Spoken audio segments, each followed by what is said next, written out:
मेरे देवर के पास अचानक से ना जाने कहां से पैसा आ गया था। हमारा ताल्लुक गरीब घराने का था, लेकिन अचानक से इतना ज़्यादा पैसा आना मेरी समझ से बाहर था। मैं विधवा थी। कुछ साल पहले मेरे पति का देहांत हो गया था और मेरे आगे पीछे भी कोई नहीं था। मेरा एक बेटा था जो भी 8 साल का था। मेरी शादी बहुत कम उम्र में ही हुई थी और अब मेरी उम्र 28 साल की हो गई थी। पति के देहांत के बाद मेरे पास सिर्फ देवर का सहारा था। मेरे मायके में सिर्फ मेरी माँ थी, जो मेरी शादी के अगले साल ही दुनिया से चली गई थी। बाकी किसी रिश्तेदार से मुझे उम्मीद नहीं थी कि वह मुझे और मेरे बेटे को सहारा देंगे। इसीलिए मैंने देवर के साथ रहने का फैसला कर लिया। मेरी दूर के रिश्तेदार आकर मुझे समझाने लगे कि देवर मेरे लिए गैर मर्द है और मुझे उसके साथ एक छत के नीचे नहीं रहना चाहिए। तो मैं उनसे कहती कि आप लोग मुझे अपने घर में रख ले, लेकिन मेरी यह बात सुनकर वह सब खामोश हो जाते। आज के ज़माने में कोई किसी का बोझ नहीं उठाता, लेकिन मेरे देवर ने मुझसे वादा किया कि वह मेरा और मेरे बेटे का सहारा बनेगा। हमें सब ने बहुत परेशान किया कि हमारा एक छत के नीचे रहना गलत है, लेकिन इसके बावजूद कोई मुझे साथ रखने को तैयार नहीं था। मुझे समझ आ गई थी कि लोगों को सिर्फ बातें बनानी आती है। अगर लोगों को मेरी वाकई में इतनी फिक्र होती तो वह मुझे सहारा देते, लेकिन उन सबको मेरी कोई फिक्र नहीं थी। उनका मकसद सिर्फ मुझे परेशान करना था और कुछ नहीं।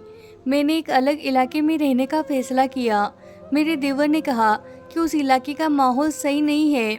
मैंने उसके बारे में बहुत सी अफवाहें सुनी है कि वहाँ औरतों को इस्तेमाल करते हैं।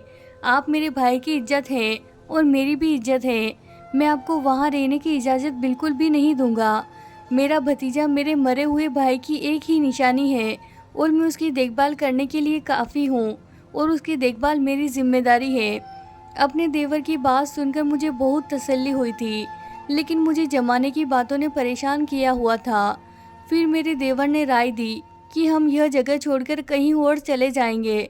मुझे उसकी यह बात बहुत अच्छी लगी, इसीलिए मैं शहर छोड़कर आ गई। यहाँ पर कोई हमें जानता नहीं था और हमने किसी से बात भी नहीं की थी और रिश्ता भी नहीं रखा, क्योंकि हमारे रिश्ते पर फिर से सवाल उठाए जाते। अगर कोई मोहल्ले की औरत मेरे घर आती और मेरे देवर और मेरे रिश्ते के बारे में सवाल करती तो मैं उसे यही जवाब देती कि वह मेरा छोटा भाई है। फिर इस मोहल्ले में यह बात मशहूर हो गई थी कि मैं अपने भाई के साथ इस घर में रहती हूँ, इसीलिए यहाँ हमें किसी किस्म की परेशानी का सामना नहीं करना पड़ता था। मेरे पास मेरी शादी का जेवर था, जिसे बेचकर हम लोग यहाँ आए थे। उससे बाद आते ही मेरे देवर ने कारोबार शुरू कर दिया था और उसका कारोबार दिन दुगनी रात चौगुनी तरक्की करता चला गया। घर में बहुत सारा पैसा आने लगा। मैंने कई बार देवर से उसके कारोबार के बारे में पूछा, लेकिन उसने हर बार मेरा जवाब टाल दिया। फिर मैंने भी ज़्यादा पूछताछ नहीं की कि मेरे लिए इतना काफ़ी था कि पैसे आ रहे थे। मेरा देवर अच्छा इंसान था। मुझे उससे किसी गलत काम की उम्मीद नहीं थी, इसीलिए मैंने ज़्यादा छानबीन नहीं की। देवर के पास बहुत सारा पैसा आ गया और हमने मोहल्ला छोड़ दिया और बहुत बड़ा घर खरीद लिया। अब हम बड़े घर में रहने लगे थे। अब हमारा रहन सहन अमीरों वाला हो गया था। ज़्यादा पैसे आने की वजह से सारे रिश्तेदार गरीब थे और बार बार हमारे घर आने लगे। मेरे देवर की शादी नहीं हुई थी और मेरे देवर का पैसा देखकर सबकी आंखें चमकने लगी और मैं उन सबकी आंखों में खटकने लगी।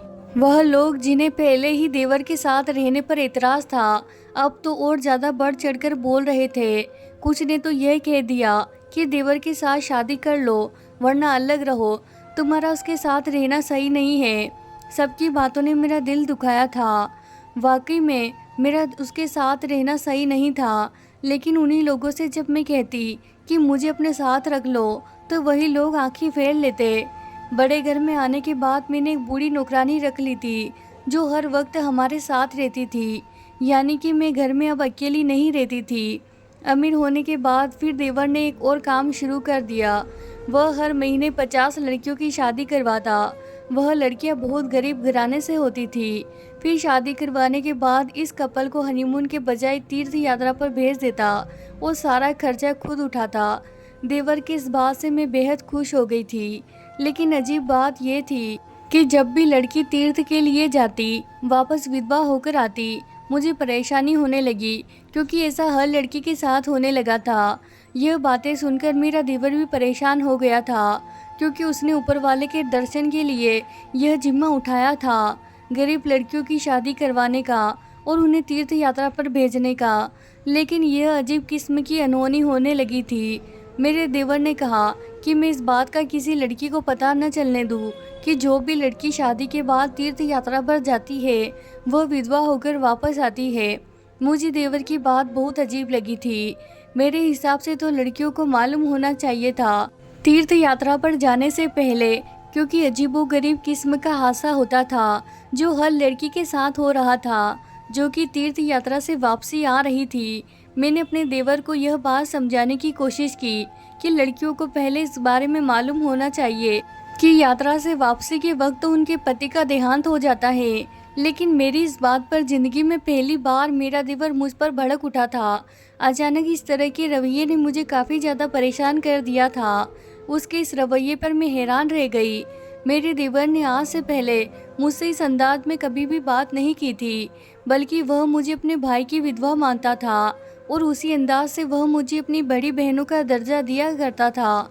लेकिन आज जिस तरह से मेरे देवर ने मुझसे बात की थी उसके इस रवैये पर मुझे अब तक यकीन नहीं आ रहा था। मेरा देवर मुझसे बदतमीजी करके जा चुका था, जबकि मैं यह सोच सोच कर परेशान हो रही थी कि आखिर मेरे देवर को क्या हुआ है। मैंने अपने बेटे को खाना खिलाया और सुला दिया, जबकि खुद की नींद उड़ चुकी थी क्योंकि मेरे देवर का रवैया दिन ब दिन काफ़ी ज़्यादा अजीब होता जा रहा था। मैंने अपने देवर को हमेशा नरमी से बात करते हुए देखा था, लेकिन पिछले कुछ दिनों से मेरे देवर का जो रूप मेरे सामने आ रहा था वह किसी भी तरह यकीन करने वाला नहीं था। अब तो मेरा देवर दिन ब दिन काफ़ी ज़्यादा बदतमीज़ होता जा रहा था। आज जब अचानक से उसने मेरे साथ इतनी बदतमीजी से बात की तो मैं हैरान रह गई। मेरा देवर रात भर ना आया और मैं उसका इंतज़ार करती रही। कहीं ना कहीं अब मुझे इस बात पर शक होने लगा कि वह कोई गलत काम करता है, क्योंकि दिन ब दिन घर में इतना पैसा आना और वो जो हकीकत मुझे पता चली थी कि लड़कियों को तीर्थ यात्रा पर भेजना और उनके पति का देहांत हो जाना, तमाम सोचें मेरे दिमाग में घूम रही थी। कड़ी से कड़ी मिलाने पर मुझे इस बात पर यकीन होने लगा कि जरूर दाल में कुछ काला है। उस रात वह घर वापस नहीं आया था। वह अगले 3 दिन से घर वापस नहीं आया। मुझे अब काफ़ी परेशानी होने लगी थी कि आखिर मेरा देवर गया तो कहाँ गया था, क्योंकि आज से पहले ऐसा कभी नहीं हुआ था कि मेरा देवर 3 दिन तक घर वापस न आए। मैं इसी सिलसिले में सोच रही थी कि अचानक से कमरे का दरवाज़ा खुला। मैंने अपने कमरे में से बाहर आकर देखा। मेरा 8 साल का बेटा अपने स्कूल गया हुआ था।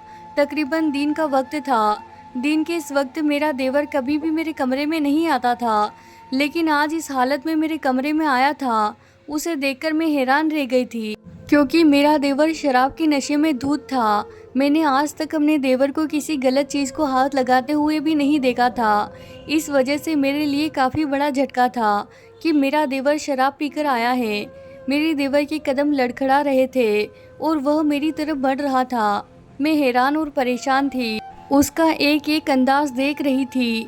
जब वह अचानक ही मेरे पास आया और आते ही मेरे कदमों में गिर गया, मैं हैरान रह गई कि भला इसे अब क्या हो गया है। उसकी हालत काफ़ी ज़्यादा खराब थी। शायद उसने बहुत ज़्यादा शराब पी रखी थी। वह बिल्कुल भी अपने होश में नहीं था। मेरे कदमों में गिरते हुए अचानक से फूट फूट कर रोने लगा। मैं हैरान परेशान रह गई कि वह रो क्यों रहा है, जबकि रोते रोते वह बेहोश हो गया। यानी दोपहर के इस वक्त मेरे कमरे में आकर बेहोश हो गया। और अगर कोई इस तरह से मेरे कमरे में देख लेता तो शायद मेरी इज्जत का जनाजा निकल जाता। इस वक्त घर में वो और मैं अकेली थी। जो नौकरानी मैंने रखी थी आज छुट्टी पर थी।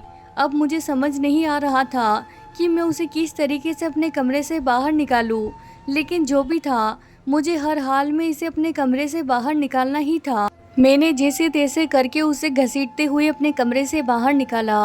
वह अच्छा खासा मर्द था। मुझ जैसी कमज़ोर औरत से कैसे संभाला जाता। जैसे तैसे करके मैंने उसे उसके कमरे तक पहुंचाया और उसे मैं फर्श पर लिटाकर अपने कमरे में आ गई।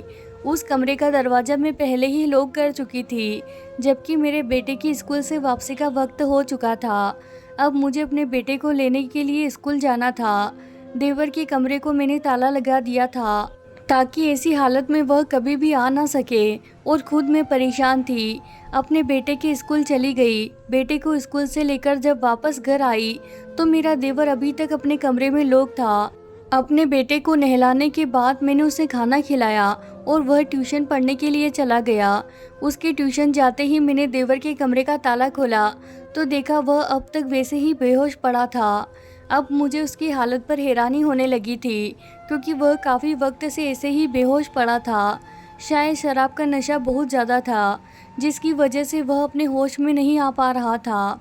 मुझे समझ नहीं आ रहा था कि मैं क्या करूं कि जिससे वह होश में आ जाए। फिर अचानक से मुझे एक ख्याल आया और मैंने फ़ौरन वही किया जो मेरे दिमाग में आया। मैं किचन में जाकर पानी का जग भरा और पानी लेकर देवर के पास आई और पूरा का पूरा जग उसके चेहरे पर पलट दिया। एकदम से पानी गिरने की वजह से हड़बड़ाकर उठ गया, लेकिन अभी भी वह पूरी तरह से होश में नहीं था। मैंने उसे कहा कि फिलहाल तुम बेड पर सो जाओ, अब तुम होश में आओगे तब मैं तुमसे बात करूंगी। मेरा देवर शायद वाकई में होश में नहीं था, इसी वजह से सर हिलाता बेड की तरफ बढ़ गया। उसके कदम लड़खड़ा रहे थे, जबकि उसकी हालत देखकर मुझे अब रोना आने लगा था। सारा दिन गुजर गया लेकिन मेरे देवर को पूरी तरह होश नहीं आया। उसकी हालत देखकर अंदाज़ा लगाया जा सकता था कि आज उसने पहली बार शराब पी थी, क्योंकि अगर वह इस चीज़ का आदी होता तो यकीनन उस पर इतना गहरा असर ना होता। तकरीबन रात के 12 बजे अचानक से मेरे कमरे का दरवाज़ा किसी ने खटखटाया। मैं अपनी जगह से उछल पड़ी। मेरा बेटा जो कि सो चुका था। मैंने एक नज़र उसको देखा और एक नज़र दरवाजे को। मुझे कहीं ना कहीं यकीन आ गया कि दरवाजे पर मेरा देवर ही होगा, क्योंकि सारा दिन बीत चुका था। तो मुझे इस बात का यकीन था कि अब मेरे देवर का नशा उतर चुका होगा। अब मुझे हर हाल में उससे वजह जाननी थी कि आखिर में वह क्या करता फिर रहा है। मैं धीरे से उतरी और अपने बेटे का आराम का ख्याल करते हुए धीमे कदमों से दरवाजे की तरफ बढ़ी। आहिस्ता से दरवाजे की कुंडी खोलने के बाद मैंने बाहर जाकर देखा तो मेरा देवर बाहर ही खड़ा था, लेकिन दोपहर के मामले में इस वक्त बेहद अलग हुलिये में था। उसकी नज़रें झुकी हुई थी, बाल गीले थे। यकीनन वह शावर लेकर अब वहाँ पहुँचा था और उसकी झुकी नज़र इस बात का इकरार कर रही थी कि अपने किए पर शर्मिंदा है। लेकिन फ़िलहाल मुझे उसकी शर्मिंदगी की बिल्कुल ज़रूरत नहीं थी। मुझे इस बात को जानना था कि आज उसने इतना घटिया काम किया तो क्यों किया। मैंने उससे पूछा, तुमने आज शराब पी थी?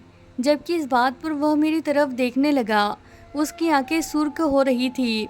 उसने धीरे से सर हिलाया। यह बात तो मैं पहले ही समझ चुकी थी कि वह शराब पीकर आया है। वह तो मैं बस उसके मुंह से सुनना चाह रही थी। जैसे ही उसने सर हिलाया मुझे अब बहुत गुस्सा आने लगा।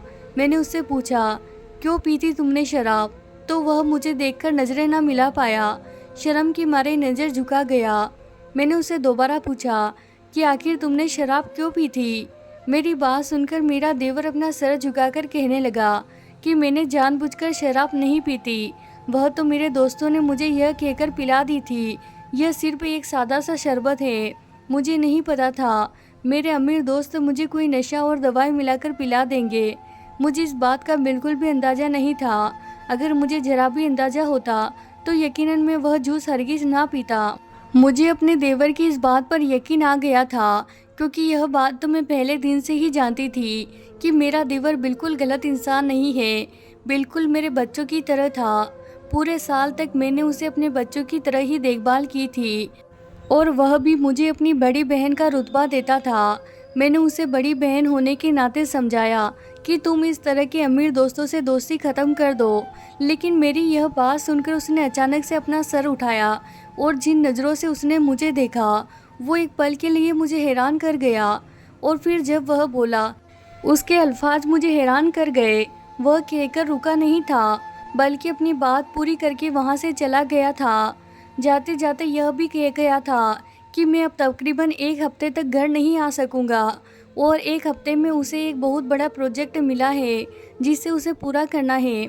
मैं उससे पूछना चाहती थी कि आखिर वह क्या काम करता है जिसकी वजह से उसके पास इतना पैसा आ रहा है, और यह कौन सा प्रोजेक्ट है जिसे उसे 1 हफ्ते के अंदर ही पूरा करना है। लेकिन मेरी बात सुनने से पहले अपनी बात कहकर वहाँ से जा चुका था। उसकी कही बात मुझे परेशान कर गई थी, क्योंकि उसने कहा था कि उसके अमीर दोस्तों की वजह से ही तो उनके घर में इतनी दौलत आ रही है। उसके अमीर दोस्तों ने ही तो इसे काम का बताया था, जिसकी बदौलत वह चंद महीनों में ही इतना अमीर हो गया था। और अब वह किसी भी कीमत पर इस काम को नहीं छोड़ सकता, क्योंकि इस काम को अपनाना तो बहुत आसान है, लेकिन इस काम से बाहर निकलना बहुत मुश्किल है। उसके अल्फाज अभी तक मेरे कानों में गूंज रहे थे। आज पूरे 3 दिन गुजर चुके थे, लेकिन मेरे देवर का कोई अता पता नहीं था।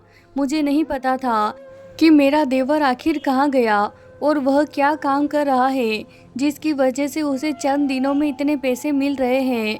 मैं हैरान परेशान थी, बस यही सोचती रही कि आखिर वह ऐसा कौन सा काम करता है, लेकिन जवाब नहीं मिला। ठीक 1 हफ्ते बाद जब मेरा देवर घर वापस आया तो मैंने उससे पूछा कि आखिर वह 1 हफ्ते तक कहाँ था। तो उसने मुझे बताया कि वह 1 हफ्ते से दुबई गया हुआ था। उसकी यह बात सुनकर मुझे हैरत का झटका लगा, क्योंकि उसने तो मुझे बताया ही नहीं था कि वह शहर से बाहर जा रहा है, और ज़िंदगी में ऐसा पहली बार हुआ था। वह मुल्क से बाहर गया था, क्योंकि आज से पहले तो वह मुल्क में रहकर ही काम कर रहा था। अक्सर वह दूसरे शहर जाता रहता था और मुझे बताकर जाता था कि वह दूसरे शहर जा रहा है काम के सिलसिले में। लेकिन आज जो बात उसने मुझे बताई थी वह मुझे हैरान कर गई थी, क्योंकि दूसरे मुल्क जाना तो इतना आसान काम नहीं होता। मुझे नहीं पता था कि मेरा देवर 1 हफ्ता दुबई में रहकर आया है, और जब पता चला तो उसकी यह बात सुनकर मुझे वाकई में बहुत ज़्यादा हैरत हुई थी। तो मैंने उससे पूछा कि आखिर 1 हफ्ते में दुबई में क्या कर रहे थे। मेरी बात सुनकर उसने एक बहुत ही खूबसूरत सा सोने का हार मेरे सामने किया, जिसे देखकर मेरी आंखें चमक गई, क्योंकि रात में इस वक्त खूबसूरत लाइट की रोशनी में वह सोने का हार चमक रहा था। उस हार को देखते ही उसकी कीमत का अंदाज़ा लगाया जा सकता था। शायद नहीं, यकीनन वह बहुत ही महंगा हार था। मैंने अपने देवर से पूछा कि वह यह कहाँ से लाया, तो उसने कहा कि दुबई के शेख ने उसे तोहफे के तौर पर दिया है। तो मुझे उसकी इस बात पर हैरत हुई। भला इतना महंगा तोहफा कोई बिना वजह क्यों देगा। मैंने उससे वजह पूछनी चाहिए, तो उसने कहा कि आप आम खाए गुठलियाँ मत गिनिए। यह हार मैं आपके लिए लाया हूँ, तो बेहतर है इसे मेरी तरफ से तोहफा समझकर रख ले। लेकिन मैंने अपने देवर से साफ इनकार कर दिया और कहा कि जब तक तुम मुझे यह नहीं बताओगे कि तुम क्या काम करते हो, तब तक मैं यह हार नहीं रखूँगी। जबकि मेरी इस धमकी पर मेरा देवर परेशान हो गया और वह हार लेकर वहाँ से चला गया। मुझे अब हकीकत जाननी थी, क्योंकि आज से पहले मेरे देवर ने कभी मेरा कोई हुक्म नहीं टाला था, और आज वह इस तरह वहाँ से चला गया था बगैर कोई जवाब दिए। वक्त आहिस्ता आहिस्ता जा रहा था और उसके सारे मामले को 1 साल गुजर चुका था। अब अक्सर ही मेरा देवर मुल्क से बाहर जाने लगा था, कभी दुबई तो कभी कहीं। मैं जब भी पूछती तो वह मुझे यही कहता कि आप परेशान ना हो, बस आपकी ज़रूरत की हर चीज़ आपको घर बैठे बैठे मिल जाएगी। एक दिन वह मुझे कहकर गया वह दुबई जा रहा है। मुझे कुछ न कुछ गलत लग रहा था। मुझे ऐसा लग रहा था जैसे वह दुबई नहीं बल्कि कहीं और जा रहा है। उसी वजह से मैंने उसे जिद की कि मैं भी तो विधवा हूँ, तो मुझे भी तीर्थ यात्रा पर भेज दो। पहले तो मेरी बात सुनकर वह हैरान रह गया, लेकिन फिर वह मेरी बात पर सर हिलाने लगा और अगले ही दिन उसने मुझे तीर्थ यात्रा पर भेज दिया। लेकिन शायद वह भूल गया था कि वह मुझे अकेले भेजना चाहता था। लेकिन हकीकत में मैं उन्हीं लड़कियों के साथ मिलकर तीर्थ यात्रा पर चली गई। लेकिन तीर्थ यात्रा पर पहुंचते ही जो मैंने देखा उसने मुझे हैरान कर दिया। उसने मेरे पैरों तले से ज़मीन सरका दी, क्योंकि मैं ना तो तीर्थ यात्रा पर पहुंची बल्कि उन लड़कियों के साथ साथ मैं भी दुबई पहुंच गई थी। लेकिन मेरे देवर ने मुझे वहां देख लिया था और उसने पहली फुर्सत में मुझे वहां से निकालकर वापस भेज दिया था। उसने मुझसे कहा था कि वह अभी कुछ दिन दुबई रहने वाला है और वापस आकर मुझे सब कुछ बता देगा कि आखिर यहाँ सब क्या चल रहा है। अभी 2 दिन ही गुजरे थे कि एक दिन अचानक से मेरे घर का दरवाज़ा बजा, तो मैं हैरान हो गई, क्योंकि हमारे घर में कोई नहीं आता। मैंने दरवाज़ा खोला तो सामने का मंजर देखकर मैं डर गई। मेरे मुंह से चीख निकल गई, क्योंकि सामने ही मेरा देवर खून से लथपथ खड़ा था। उसकी सफ़ेद रंगर की शर्ट खून से तर थी और चेहरे पर भी खून लगा हुआ था। उसके माथे से खून की बूंदें टपक कर घर के मार्बल के फर्श पर गिर गई थी। मैंने फ़ौरन से जब पूरा दरवाज़ा खोला तो वह लड़खड़ा कर कदमों के साथ अंदर दाखिल हुआ। मैंने डॉक्टर को फ़ोन किया और चंद ही मिनट में डॉक्टर घर पर मौजूद था। उसने मेरे देवर के तमाम जख्मों को साफ किया और उसे नींद की दवाई देकर चला गया, जबकि मैं परेशानी से अपने देवर को देख रही थी। अगले दिन सुबह जब उसकी आंख खुली तो मैंने उससे पूछा कि आखिर क्या हुआ है। वह तो दुबई जाने वाला था, फिर अचानक यूं इस हालत में कैसे है। मेरी तरफ देखकर मुस्कुराया और कहने लगा कि गलत काम का अंजाम भी बुरा ही होता है। मैं गलत रास्ते पर चल पड़ा था, उसकी सज़ा तो भुगतनी थी। मैंने अपने रब से दुआ मांगी थी कि मेरे गुनाहों की सज़ा मुझे इसी दुनिया में मिल जाए। उस दुनिया की सज़ा बहुत मुश्किल होती है जो ज़बरदस्त ना हो सके। इस दुनिया में भुगत लो तो बेहतर है। वह रोते हुए बोला। तो मैंने उससे पूछा कि क्या गलत काम करने लग गए थे तुम? तो उसने मुझे बताया कि मैं लड़कियों की शादी नहीं करवाता था, बल्कि मैं दुबई के गैंग के लिए काम करता था।